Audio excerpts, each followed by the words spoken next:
जय हो जगन्नाथ भगवान की जय। आइए आज हम जगन्नाथ मंदिर के इतिहास और उनकी कथा को विस्तार से सुनते हैं। अंधे की आँख है वो, लंगड़े की बैसाखी है वो। जन्म मृत्यु जीवन यौवन सूर्य चंद्रमा ग्रह नक्षत्र इस संसार के जीवन मृत्यु के चक्र में सदा सर्वदा वे विद्यमान रहते हैं, जो है जगत के नाथ प्रभु श्री जगन्नाथ, जो सनातन धर्म के सभी देवताओं में सबसे रहस्यमय हैं। वह जो दया के सागर हैं, सारे संसार के सच्चे मित्र हैं। वे जो भगवान ब्रह्मा के सिर के आभूषण हैं, सर्वोच्च ब्रह्मा की अभिव्यक्ति हैं। वे जिसका सब कुछ बेहद ही आकर्षक, रहस्यमय है और महत्वपूर्ण है। वे अकेले ऐसे देवता हैं जो अपने भाई बहन के साथ पूजे जाते हैं। अकेले एकमात्र देवता हैं जिन्हें प्राचीन काल से भारत में मौजूद सभी धर्म और परंपराओं के लोग पूजते हैं। क्या छोटा क्या बड़ा, क्या अमीर क्या गरीब, सभी जाति धर्म के लोग उनकी पूजा करते हैं। आदिवासी उन्हें नील माधव रूप में पूजते हैं। हिंदू उन्हें भगवान विष्णु और भगवान कृष्ण के रूप में पूजते हैं। जैन उन्हें जीनानाथ मानते हैं। बौद्ध उन्हें बुद्ध मानते हैं। वे हैं जगत के नाथ प्रभु श्री जगन्नाथ। आइए आज हम जगन्नाथ भगवान की संपूर्ण कथा को विस्तार से सुनते हैं। पुरी का श्री जगन्नाथ मंदिर एक हिंदू मंदिर है जो भगवान जगन्नाथ अर्थात श्री कृष्ण को समर्पित है। यह भारत में उड़ीसा राज्य के तटवर्ती शहर पुरी में स्थित है। जगन्नाथ शब्द का अर्थ है जगत के स्वामी। इनकी नगरी जगन्नाथपुरी कहलाती है। इस मंदिर को हिंदुओं के 4 धामों में से एक माना जाता है। यह वैष्णव संप्रदाय का मंदिर है जो भगवान विष्णु के अवतार श्री कृष्ण को समर्पित है। इस मंदिर का वार्षिकों उत्सव रथ यात्रा के रूप में मनाया जाता है। इसमें मंदिर के तीनों मुख्य देवता भगवान जगन्नाथ, उनके बड़े भाई बलभद्र और बहन सुभद्रा तीनों अलग अलग भव्य सुसज्जित रथ में विराजमान होकर नगर भ्रमण के लिए निकलते हैं। मध्यकाल से ही रथ यात्रा का उत्सव बड़े धूमधाम से मनाया जाता है। इसके साथ ही यह उत्सव भारत के बहुत से वैष्णव कृष्ण मंदिर में मनाते हैं। रथ यात्रा निकाली जाती है। यह मंदिर वैष्णव परंपरा संत रामानंद से जुड़ा हुआ है। यह कौंडिन्य वैष्णव संप्रदाय के महत्व को दर्शाता है। ऐसा माना जाता है कि सतयुग में इंद्रदयुम्न नाम का एक वैष्णव राजा था, जिनका राज्य अवंती से मालवा तक फैला हुआ था, जिसकी राजधानी अवंती थी, जो वर्तमान में आंध्र प्रदेश और राजस्थान में है। भगवान विष्णु के भक्त होने के कारण हमेशा उनकी एक झलक पाने के लिए वे उत्सुक रहते थे। एक दिन एक यात्रा करने वाले एक भिक्षुक उनके महल में आए। उन्होंने उग्र देश यानी उड़ीसा के बारे में बताते हुए कहा कि विश्ववसु नाम का एक सबर आदिवासी एक मुखिया है। वह गुप्त गुफा में नील माधव रूप में भगवान कृष्ण की पूजा करता है। इसके बारे में मैं सटीक और सही जानकारी तो मैं आपको नहीं दे पाऊंगा, लेकिन राजा इंद्रदयुम्न भगवान विष्णु को देखने के लिए बेचैन हो गए। तब उन्होंने उग्रदेश का पता लगाने और विश्ववसु को खोजने की उत्सुकता हुई। उन्होंने महल के मुख्य पुजारी के भाई विद्यापति को आदेश दिया कि वह जाकर नील माधव भगवान की खोज करे। विद्यापति जो पहले ही कई देशों की यात्रा कर चुके थे, उन्होंने राजा के आदेश का पालन किया और उग्र देश की तलाश के लिए निकल पड़े। विद्यापति लंबी यात्रा के बाद उग्र देश में पहुंचे। वह वहां के सबर सरदार विश्ववसु से मिले। उन्होंने अपनी पहचान और अपने उद्देश्य को छिपाए रखा। उन्होंने उससे दोस्ती कर ली। तब उनकी मुलाकात विश्ववसु की बहुत सुंदर युवा बेटी ललिता से हुई। जल्दी ही उन दोनों में प्रेम संबंध हो गया। फिर उन्होंने गुपचुप तरीके से शादी भी कर ली। उसके बाद विद्यापति कुछ दिन अपने ससुराल में रहे। उन्होंने ससुराल में रहते हुए देखा कि विश्ववसु अर्धरात्रि को कहीं बाहर जाते हैं और सवेरा होने पर ही लौटते हैं। उस समय उनके शरीर से चंदन और कस्तूरी की सुगंध निकलती है। विद्यापति ने जब ललिता से इसके बारे में पूछा तो वह टाल गई, लेकिन कुछ देर बाद उसने अपने पिता के निर्देशों के खिलाफ सारा खुलासा कर दिया। उसने कहा कि मेरे पिता नील माधव की पूजा करने के लिए जंगल की गुफा में जाते हैं। विद्यापति इसी जानकारी की तलाश में यहाँ आए थे। उन्हें यह सुनकर बहुत खुशी हुई। वे गुफा के स्थान को जानने के लिए उत्सुक हो गए ताकि वह उसके बारे में राजा इंद्रद्युम्न को बता सके। फिर उन्होंने ललिता से लगातार अनुरोध किया कि वे नीलमाधव को दिखाने के लिए उन्हें गुफा तक लेकर के जाए। पहले तो ललिता ने इनकार कर दिया कि यह असंभव है क्योंकि उसके पिता कभी सहमत नहीं होंगे, लेकिन बार बार अनुनय विनय करने से उसने अपने पिता से इस संबंध में बात करी। उसके पिता अपनी बेटी के अनुरोध को टाल नहीं पाए, अनिच्छा से सहमत हुए। फिर और यह तय किया गया कि विद्यापति की आंखों पर काली पट्टी बांधकर के गुफा में ले जाया जाएगा। तब विद्यापति अपने ससुर विश्ववसु के साथ पर्वत की गुफा तक गए। विद्यापति बड़े ही चतुर थे। उन्होंने अपने हाथ में सरसों के दाने ले लिए और वे पूरे रास्ते सरसों के दाने गिराते हुए जा रहे थे। उसके बाद विद्यापति को गुफा में ले जाकर आंखों की पट्टी तब खोली गई जब उनके सामने भगवान नीलमाधव की मूर्ति थी। भगवान नीलमाधव को देखकर विद्यापति को बड़ी प्रसन्नता हुई। फिर वापस उनके आंखों पर काली पट्टी बांधकर गुफा से बाहर छोड़ दिया गया। इस तरह समय बीतने लगा। उसके बाद उन्होंने अपनी पत्नी ललिता से कहा कि मैं अपने माता पिता से मिलकर आता हूँ। तब ललिता ने कहा कि मैं भी आपके साथ आपके घर चलना चाहती हूँ। तो विद्यापति ने कहा कि मैं अपने माता पिता को हमारे विवाह के लिए राजी कर लूं, फिर आकर तुम्हें ले जाऊंगा। यह वादा करके वे अवंती लौट आए। अवंती पहुंचकर विद्यापति ने राजा इंद्रद्युम्न को अपना सारा निष्कर्ष सुनाया, जो उत्सुकता से उनकी पहले से ही प्रतीक्षा कर रहे थे। इंद्रद्युम्न ने कोई समय नहीं गंवाया। फिर हमेशा के लिए भगवान विष्णु की पूजा के उद्देश्य से नीलमाधव को अपने राज्य में लाने का फैसला किया। राजा इंद्रद्युम्न ने अपनी सेना के साथ उग्र देश पर आक्रमण करने की तैयारी कर दी। इंद्रद्युम्न ने उग्र देश पर आक्रमण किया, फिर विश्ववसु को कैद कर लिया। तब विश्ववसु को विद्यापति की चालाकी का पता चल गया। राजा ने विश्ववसु से नीलमाधव को दिखाने के लिए गुफा में ले जाने को कहा, जिससे विश्ववसु ने इनकार कर दिया। कि तभी बारिश का मौसम शुरू हो गया। विद्यापति के द्वारा डाले गए सरसों के बीज गुफा के रास्ते में पीले फूलों में बदल चुके थे। फूलों के रास्ते पर चलकर इंद्रद्युम्न को गुफा तक पहुंचने में कोई दिक्कत नहीं हुई, लेकिन जब वे वहां पहुंचे तब नीलमाधव भगवान अंतर्ध्यान हो चुके थे। तब राजा निराश हो गए। गुस्से में पूरे उग्रसेन को घेरने का फैसला किया। अचानक एक देववाणी सुनाई दी। देववाणी ने कहा कि हे राजन, आपने मेरे प्रबल भक्त विश्ववसु को कैद करके घोर अपराध किया है। इस संसार में मैं तुम्हें नीलमाधव के रूप में दर्शन नहीं दूंगा। विश्ववसु को तुरंत रिहा करो। इंद्रद्युम्न यह सुनकर निराश और मायूस हो गए, क्योंकि वे भगवान विष्णु को नीलमाधव के रूप में देखना चाहते थे। हालांकि दिव्य आदेश का पालन करते हुए उन्होंने विश्ववसु को कैद से रिहा कर दिया। फिर राजा ने अन्न जल का त्याग कर दिया और भगवान विष्णु का ध्यान करने लगे।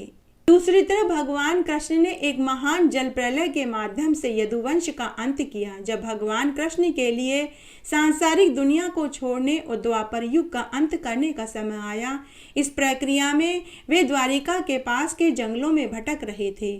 जब जारासवर नाम के एक आदिवासी शिकारी ने उन्हें अनजाने में हिरण समझकर अपने तीर से मारा।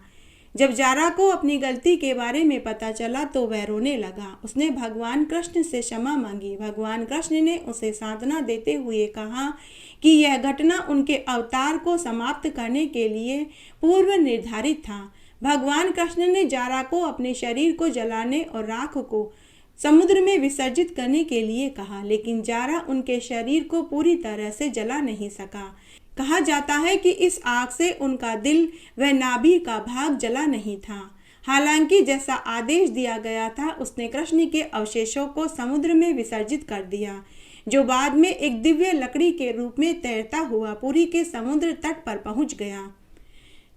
जब इंद्रद्युम्न ध्यान में बैठे हुए थे, तब भगवान विष्णु उनके स्वप्न में प्रकट हुए और उन्हें आदेश दिया कि वह बाकुम माडवपुरी के पास के एक माडव में लकड़ी के दारू के रूप में समुद्र में तैरते हुए आएंगे। उसमें से वे अपने स्वयं का रूप और छवि बनाएंगे। तभी राजा इंद्रद्युम्न की नींद खुल गई। तो वे बाकुम माडव पहुंचे। शुभ संकेत के साथ राजा इंद्रद्युम्न को पवित्र लकड़ी का दारू दिखाई दिया। वे उसे विश्ववसु की सहायता से महल के पास एक कक्ष में लेकर आए। भगवान विष्णु की मूर्ति को उस लकड़ी से तराशने के लिए कई अनुभवी बढ़ई और मूर्तियों को बुलाया गया, लेकिन कोई भी भगवान विष्णु की मूर्ति को तराश नहीं पाया। राजा इंद्रद्युम्न फिर से चिंतित हो गए कि वे कैसे भगवान विष्णु की मूर्ति को बना पाएंगे। जब राजा इंद्रद्युम्न चिंतित थे कि तभी एक बूढ़ा व्यक्ति महल में आया। उसने अपने आप को अनंत महाराणा बताया। कहा जाता है कि यह और कोई नहीं स्वयं विश्वकर्मा भगवान थे। उन्होंने राजा को भरोसा दिलाया कि वे इस मूर्ति से नीलमाधव भगवान की मूर्ति बना देंगे, लेकिन मेरी कुछ शर्तें हैं। वे मूर्ति 21 दिन में बना करके तैयार कर देंगे। जिस कक्ष में वे मूर्ति बनाएंगे वहां उनके सिवा और कोई नहीं होगा। इस बीच वे न कुछ खाएंगे नहीं पिएंगे। जब मूर्ति बनकर के तैयार हो जाएगी तो मैं स्वयं ही दरवाजा खोल दूंगा। तब राजा इंद्रद्युम्न ने उनकी शर्त स्वीकार कर ली। फिर उस बूढ़े ने महल का दरवाजा बंद कर लिया और अपना काम करना शुरू कर दिया। लोगों को और राजा रानी को हथौड़ी, छेनी और आरे की रोज आवाजें सुनाई देती थी। इस तरह 2 हफ्ते बीत गए। फिर उन्हें एक दिन कुछ भी आवाज सुनाई नहीं दी। रानी गुंडीचा व्याकुल हो गई। उन्होंने सोचा कि बूढ़ा आदमी बिना अन्न जल के भूख प्यास से मर गया। रानी ने यह बात राजा को बताई। राजा को रानी की बात में सच्चाई नजर आई। तब राजा ने सभी शर्तों को दरकिनार करके महल का दरवाजा खोलने का आदेश दे दिया। जब राजा ने अंदर प्रवेश किया तो देखा कि बूढ़ा कारीगर गायब था तथा वहां 3 अधूरी मूर्तियां पड़ी थी। राजा इंद्रद्युम्न ने वादा तोड़ने के अपने कृत्य के लिए पश्चाताप किया। फिर अपने आप को समाप्त करने के बारे में सोचने लगा कि तभी एक देववाणी सुनाई दी। देववाणी ने कहा कि हे राजन, आपने अपना वादा तोड़ दिया है, समय से पहले दरवाजा खोल दिया है। अफसोस न करें, अब मैं स्वयं को इसी रूप में भक्तों के सामने प्रकट करूंगा। मेरी यथाविधि स्थापना कराओ और पूजा करना शुरू कर दो। परम भगवान विष्णु के आश्वासन पर राजा इंद्रद्युम्न ने नीलांचल पर्वत पर एक भव्य मंदिर का निर्माण करवाया। मंदिर के अभिषेक और जगन्नाथ जी की स्थापना के लिए वह अपनी रानी गुंडीचा के साथ ब्रह्मलोक गए। उन्होंने भगवान ब्रह्मा को आमंत्रित किया। जब इंद्रदेव और गुंडीचा ब्रह्मलोक पहुंचे तो भगवान ब्रह्मा गहरे ध्यान में लीन थे। ऐसा कहा जाता है कि ब्रह्मा जी ने एक दिन मृत्युलोक में 1 युग यानी मिलियन वर्ष के बराबर होता है। उन्होंने तब तक प्रतीक्षा करी जब तक भगवान ब्रह्मा ने अपना ध्यान समाप्त नहीं कर लिया। फिर उन्होंने भगवान ब्रह्मा से मंदिर को पवित्र करने और जगन्नाथ भगवान की स्थापना करने का अनुरोध किया। भगवान ब्रह्मा ने निमंत्रण स्वीकार कर लिया। वे उनके साथ नीलांचल पर्वत पर गए। जब वह लौटे तब 1 युग बीत चुका था। एक लंबी अवधि के दौरान राजा इंद्रद्युम्न के द्वारा निर्मित मंदिर रेत के ढेर में बदल चुका था। एक नया पौराणिक राजा काल माधव उसके राज्य पर शासन कर रहा था। एक दिन जब काला माधव अपने घोड़े पर यात्रा कर रहे थे तब घोड़े का खुर मंदिर के शिखर से टकरा गया। उसने उस जगह की खुदाई करवाई, फिर मंदिर का पुनरुद्धार करवाया। दूसरी तरफ जब राजा इंद्रद्युम्न भगवान ब्रह्मा के साथ वापस लौटे तब उन्होंने काला माधव को अपने राज्य पर शासन करते और मंदिर के मालिक के रूप में दावा करते हुए पाया तो उनके बीच विवाद छिड़ गया। उन्होंने भगवान ब्रह्मा से मध्यस्थता करने का आग्रह किया। भगवान ब्रह्मा के पूछताछ पर यह स्पष्ट हो गया कि राजा इंद्रद्युम्न ने मंदिर का निर्माण करवाया था, लेकिन काला माधव ने इसे बचाया था। भगवान ब्रह्मा ने तब अभिषेक के अनुष्ठान को आगे बढ़ाया। राजा इंद्रद्युम्न की भक्ति, उनकी पूजा और महान मंदिर निर्माण से भगवान विष्णु बहुत प्रसन्न हुए। भगवान विष्णु ने राजा इंद्रद्युम्न से एक वरदान मांगने को कहा। इस पर महान भक्तों इंद्रद्युम्न ने कहा कि यदि आप वास्तव में मुझसे प्रसन्न हैं तो मुझे यह वरदान दीजिए कि मैं निर्गुण हो जाऊं, ताकि कोई भी शरीर यह दावा न कर सके आपके मंदिर को उनके पूर्वजों द्वारा बनाया गया है। यदि भविष्य में आपका मंदिर या आपकी मूर्ति क्षतिग्रस्त या नष्ट हो जाए तो भी आप यहाँ रहें, इस स्थान को कभी छोड़कर के न जावें। राजा की प्रार्थना के अनुसार भगवान विष्णु ने उन्हें वरदान दे दिया, लेकिन रानी गुंडीचा निर्गुण होने की बात को सहन न कर सकी, क्योंकि कोई भी महिला निर्विकार नहीं रहना चाहेगी। वह स्वाभाविक रूप से आहत और दुखी हो गई, जिसे भगवान विष्णु समझ सकते थे। भगवान विष्णु ने उन्हें यह कहते हुए सांत्वना दी कि वह उनके घर में पैदा हुए हैं, वे उनके बेटे के समान हैं और वह उनकी माँ की तरह हैं। वे उन्हें कभी मना नहीं कर सकते। हर साल रथ यात्रा के दौरान 9 दिन तक उनके पास आकर रुकते हैं, उनके द्वारा बनाए गए स्वादिष्ट भोजन को खाते हैं। इसीलिए रथ यात्रा के दौरान भगवान जगन्नाथ, बलभद्र और सुभद्रा सुदर्शन चक्र के साथ गुंडीचा मंदिर में जाते हैं और वहां से कम 7 और ज्यादा से ज्यादा 9 दिन बिताते हैं। रानी गुंडीचा न देवकी थी न ही यशोदा थी, परंतु कान्हा ने उनसे वादा किया था, इसलिए हर साल अपना वादा पूरा करने के लिए वे उनके पास उनके यहाँ विश्राम करने जाते हैं। एकादशी के उपवास को व्रतों का राजा कहा जाता है, जैसे शेर को जंगल का राजा कहते हैं। शास्त्रों में कहा गया है कि एकादशी व्रत में अन्न नहीं खाना चाहिए। एकादशी व्रत में अनेक नियमों का पालन किया जाता है। उन्हीं नियमों में एक नियम है, एकादशी व्रत में चावल नहीं खाए जाते। एकादशी व्रत में चावल खाने वाले अगले जन्म में गोबर में पड़ने वाले बदबूदार कीड़े बनते हैं, इसीलिए एकादशी व्रत में चावल खाना वर्जित है। एकादशी व्रत की इतनी महिमा होने के बाद भी जगन्नाथपुरी में एकादशी व्रत के दिन एकादशी व्रत के कोई भी नियम लागू नहीं होते। वहाँ आज भी एकादशी व्रत का कोई भी नियम लागू नहीं होता। वहाँ एकादशी व्रत में भी चावल की खिचड़ी खा सकते हैं, आपको कोई दोष नहीं लगेगा, अपितु आपको एकादशी व्रत का पुण्य भी पूरा मिलेगा। आइए प्रिय भक्तों, आज मैं आपको यही चौंका देने वाला एक रहस्य सुनाने जा रही हूँ। इस संबंध में एक पौराणिक कथा इस तरह है। आइए एक पवित्र, पावन, पुण्य फल देने वाली कथा का श्रवण करते हैं। जगन्नाथपुरी के महाप्रसाद की बहुत महिमा गाई गई है। एक बार जगन्नाथपुरी के प्रसाद को किसी ने खा लिया तो उसके शरीर में कोई पाप दोष नहीं रह जाता। आपके सारे पाप धुल जाएंगे अगर आपने जगन्नाथपुरी के प्रसाद को खा लिया। अगर जगन्नाथ भगवान का प्रसाद आपने खा लिया तो आपका किया गया पुण्य कभी भी क्षीण नहीं होगा। भगवान जगदीश के प्रसाद को खाने के लिए पूरा जगत हाथ पसारता है।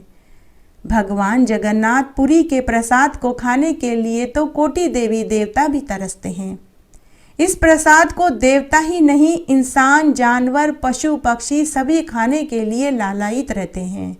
पुरी के प्रसाद की यह महिमा है कि वहाँ प्रसाद कभी खत्म नहीं होता जब तक प्रत्येक को प्रसाद का एक एक कण नहीं मिल जाता। कहते हैं हाथी को मण व चींटी को कण जरूर मिलता है। आइए पवित्र पावन कथा का श्रवण करते हैं। एक बार की बात है, एक साधु जो जाने माने त्रिकालदर्शी थे, वे एकादशी व्रत वाले दिन भगवान जगन्नाथ के दर्शन करने पुरी में पहुँचे। दर्शन करके महाप्रसाद का दोना लेकर मंदिर की सीढ़ियों पर बैठे थे तो उन्होंने मंदिर की सीढ़ियों के नीचे एक कुतिया को देखा, जिसके पूरे शरीर में खुजली हो रही थी। वह भूख और दर्द से करहा रही थी। साधु ने उसके कर्मों को जानने के लिए उसके पूर्व के 7 जन्मों में पहुंच गए। वह कुतिया अपने पूर्व जन्म में एक अमीर सेठानी थी। उस जन्म में उसने पुत्र की लालसा में 3 बच्चियों को गर्भ में ही मरवा दिया था। उसे उसके इस पाप दोष के बाद भी भगवान ने पुनः उसे मनुष्य योनि में डाला। दूसरे जन्म में वह एक कुमारन बनी। इस जन्म में भी उसने बहुत बुरे कर्म किए। उसने अपने ही बेटे की बहू के साथ बहुत अन्याय किया। उसकी बहू जब पेट से थी तो उसने उससे बहुत कामकाज करवाया। खाना भी भरपेट नहीं देती थी, जिससे उसके गर्भ में पल रहा बच्चा मर गया। कुमारन को फिर से यही दोष लगा। इस तरह 7 जन्म तक भगवान ने उसे बार बार मनुष्य की योनि में डाला कि शायद किसी जन्म में तो यह अच्छे कर्म करेगी, लेकिन ऐसा नहीं हुआ। वह हर बार मनुष्य की योनि पाकर भी बुरे कर्म करती रही, तो अपने पिछले 7 जन्मों के पाप दोष के कारण वह इस 8वें जन्म में कुतिया बनी। यह अपने पिछले 7 जन्मों के पापों का ही दुख भोग रही थी। साधु ने अपने मनोबल से उस कुतिया के 7 जन्मों के पाप दोषों को देख लिया।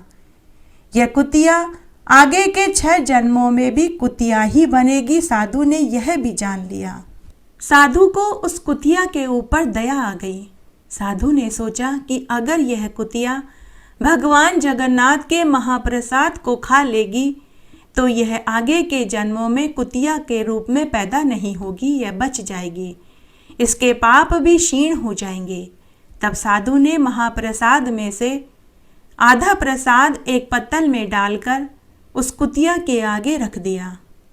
तभी ब्रह्मलोक से ब्रह्मा जी जगन्नाथपुरी भगवान जगदीश के महाप्रसाद को खाने के लिए पहुंच गए, लेकिन तब तक भगवान जगदीश के महाप्रसाद का भोजनालय कक्ष बंद हो चुका था।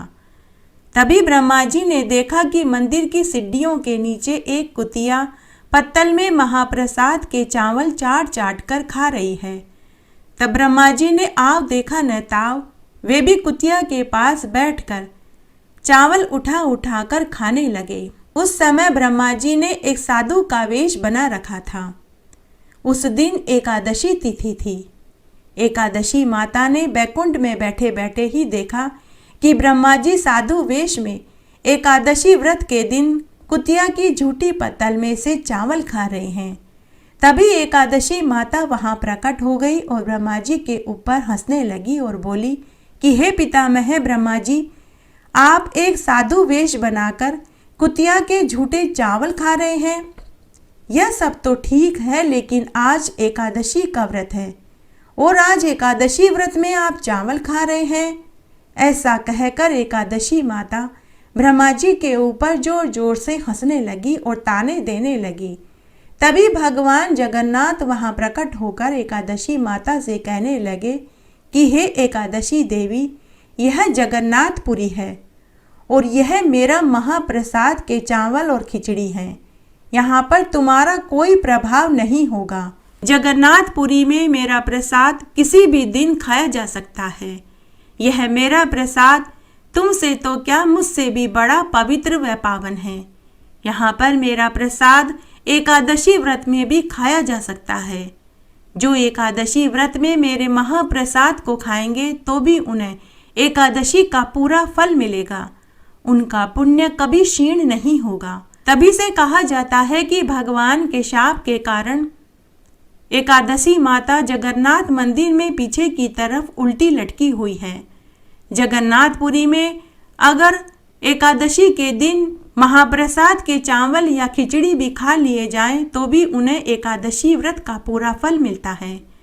साधु ने जिस कुतिया को महाप्रसाद खिलाया वह कुतिया अगले जन्म में एक ब्राह्मण के यहाँ कन्या रूप में पैदा हुई। जगन्नाथपुरी के महाप्रसाद को पाने के लिए ब्रह्मा जी ने कुतिया के झूठे चावल खाए। आज भी जगन्नाथपुरी के महाप्रसाद को पाने के लिए क्या राजा, क्या फकीर, क्या इंसान सभी कतार में खड़े होकर हाथ पसारते हैं। वहाँ प्रसाद वितरण में कोई भेदभाव नहीं किया जाता। इसलिए अगर आप जगन्नाथपुरी में भगवान जगन्नाथ के दर्शन करने एकादशी के दिन पहुँचे हैं और आपको महाप्रसाद में चावल या खिचड़ी खाने को मिले तो आप उसे खा सकते हैं। आपका एकादशी का व्रत खंडित नहीं माना जाएगा। जय हो जगन्नाथ भगवान की जय। आइए आज हम भगवान जगन्नाथ की सभी 25 रोचक जानकारियां हम इस वीडियो में सुनेंगे। भगवान जगन्नाथ का मंदिर कब बना? इस मंदिर का निर्माण सतयुग के राजा इंद्रद्युम्न ने किया था।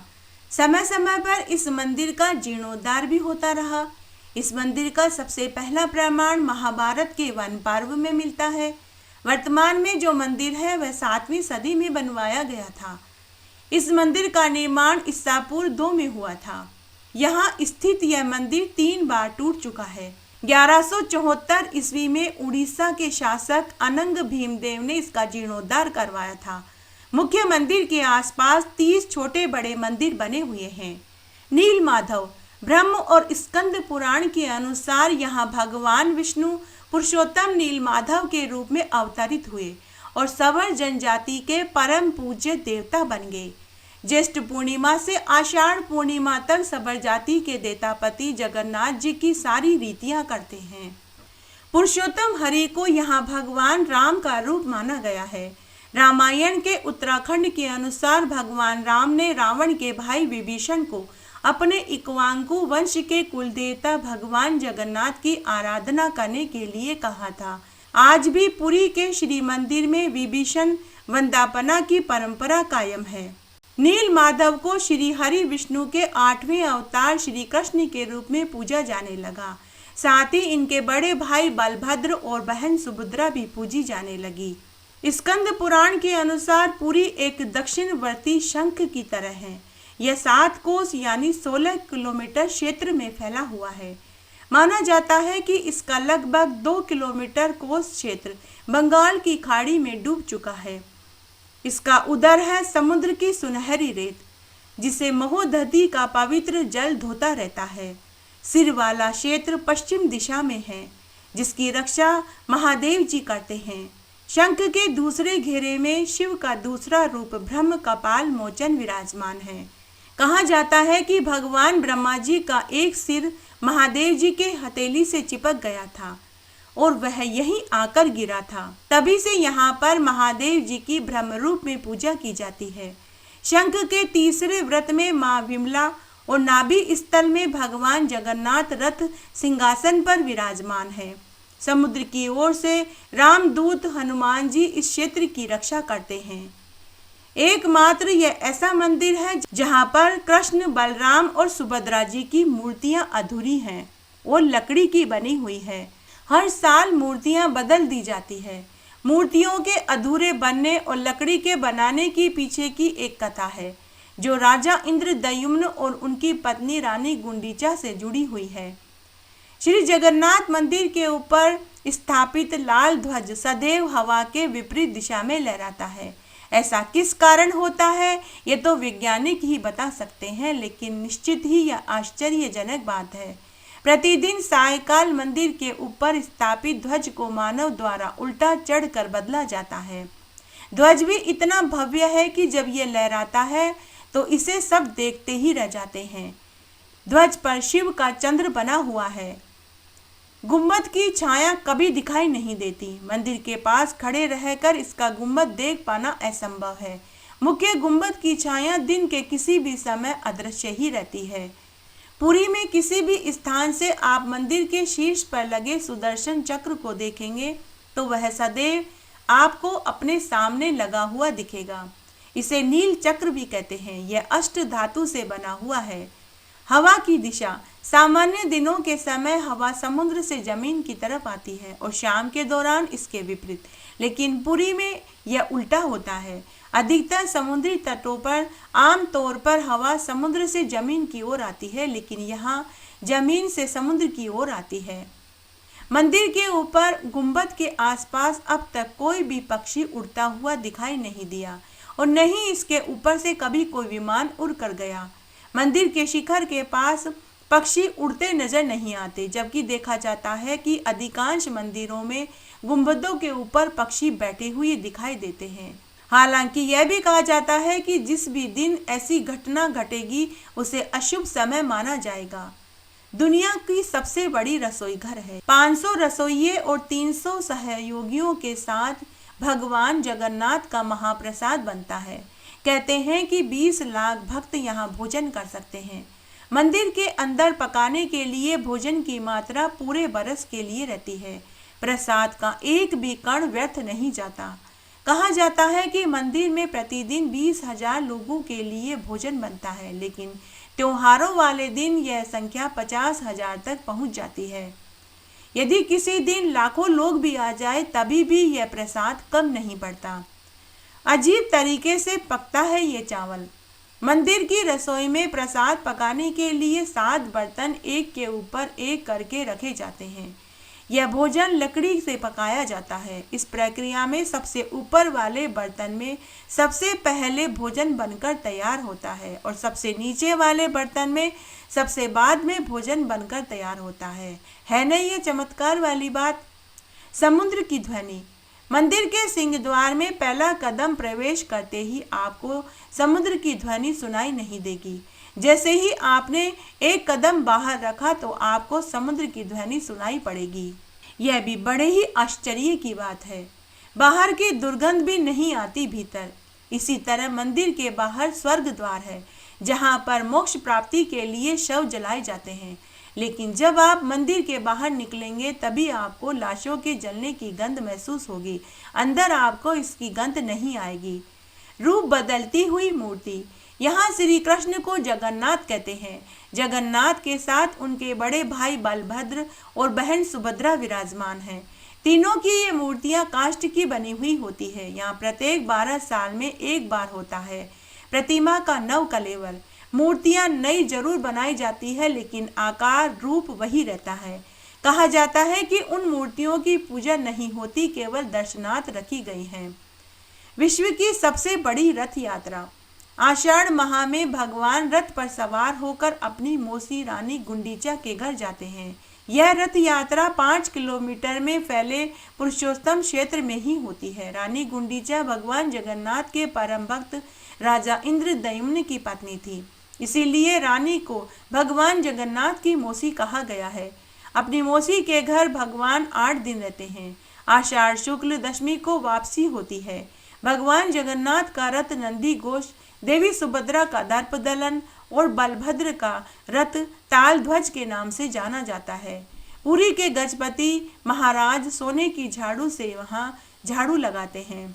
हनुमान जी करते हैं जगन्नाथ के समुद्र से रक्षा। माना जाता है कि 3 बार समुद्र ने जगन्नाथ जी के मंदिर को तोड़ दिया था। कहते हैं कि महाप्रभु जगन्नाथ जी ने वीर मारुति हनुमान जी को यहाँ समुद्र को नियंत्रित करने हेतु नियुक्त किया था, परंतु जब जब हनुमान जी जगन्नाथ बलभद्र एवं सुभद्रा के दर्शनों का लोभ संवर्णन नहीं कर पाते थे, वे प्रभु के दर्शन के लिए नगर में प्रवेश कर जाते थे। ऐसे में समुद्र भी उनके पीछे नगर में प्रवेश कर जाता था। केसरी नंदन हनुमान जी की इस आदत से परेशान होकर जगन्नाथ महाप्रभु ने हनुमान जी को यहाँ स्वर्ण बेड़ी से आबद्ध कर दिया। यहाँ जगन्नाथपुरी में ही सागर तट पर बेदी हनुमान जी का प्राचीन एवं प्रसिद्ध मंदिर है। भक्त लोग बेड़ी में जकड़े हनुमान जी के दर्शन करने के लिए आते हैं। हनुमान जी ने समुद्र की आवाज को भीतर जाने से रोक दिया। एक बार नारद मुनि ने हनुमान जी को बताया कि समुद्र की आवाज के कारण प्रभु मंदिर के भीतर सो नहीं पाते। तब हनुमान जी ने क्रोधित होकर समुद्र को वहां से दूर हटने को कहा। इस पर समुद्र देवता ने प्रकट होकर कहा कि मेरी आवाज तो आपके पिता पवन देव के कारण ही चारों दिशाओं में जाती है, आप उनसे विनती करें। तब हनुमान जी पवन देव से इस आवाज को रोकने को कहते हैं। तब पवन देव कहते हैं कि पुत्र यह संभव नहीं, परंतु तुम्हें एक उपाय बताता हूँ कि तुम मंदिर के आसपास ध्वनि रहित वायु कोशीय व्रत या विवर्तन बनाना होगा। हनुमान जी समझ गए। तब हनुमान जी ने अपनी शक्ति से खुद को 2 भागों में विभाजित किया और वे वायु से भी तेज गति से मंदिर के आसपास चक्कर लगाने लगे। इससे वायु का ऐसा चक्र बना कि समुद्र की ध्वनि मंदिर के भीतर नहीं जाती थी, वह वहीं आसपास घूमती रहती थी और भीतर मंदिर में श्री जगन्नाथ जी आराम से फिर सो पाते थे।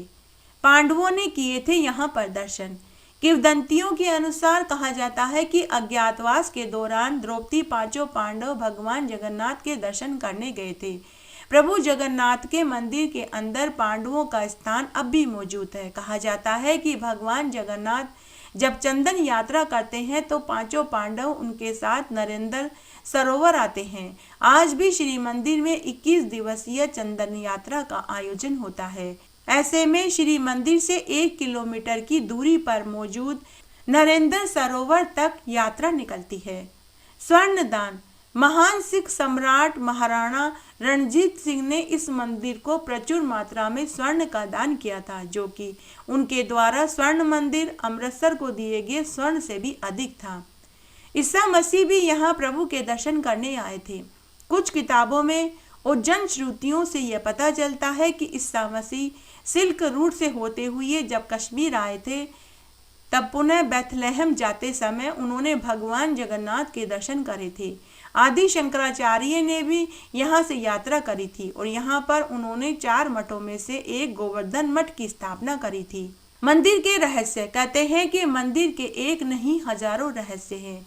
यहाँ कई रहस्यमयी किताबें, ग्रंथों के साथ खजाने भी रखे हुए हैं। एक ऐसा भी समय था जबकि सैकड़ों वर्षों के लिए मंदिर रेत में दब गया था और भविष्यवाणी है कि आने वाले समय में ऐसा होने वाला है।